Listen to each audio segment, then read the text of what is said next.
We are learning how a piece of clothing led to an arrest in the deadly stabbing of Samantha Woll. At a hearing today, prosecutors laid out a timeline of what they believe happened back on October 21st when Woll was killed at her home in Detroit. Sean Lay following this story for us tonight. And Sean, earlier you mentioned a jacket being a key piece of evidence. That's a key piece of evidence. We also wanted to know and learn in court today, listening closely, how investigators came up with the suspect who's been charged, Michael Jackson Balonis. Here's how it was laid out in court today. Security camera video picking up a guy in a black North Face jacket in the area where Samantha Woll lived, Lafayette Park, in this area, either through facial recognition or through work on the ground. They came up with the name Michael Jackson Balonis. He has an apartment on Alexandrine right over there off of Woodward Avenue in Detroit. FBI got a hold of his cell phone when they arrested the guy. They pinged it to downtown Detroit around the time Samantha Woll was killed, or getting home, as a matter of fact. Pinged it to the area where she lives, and then pinged it back to the downtown Detroit and back to his apartment. That's one thing we learned in court today.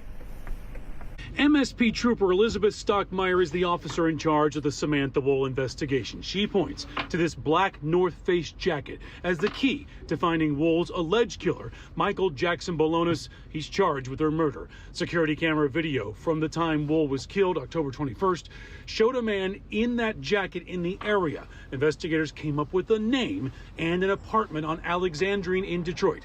Balonis's apartment. Clothing and electronics were found inside, along with that black North Face jacket matching the video with Woll's blood on it.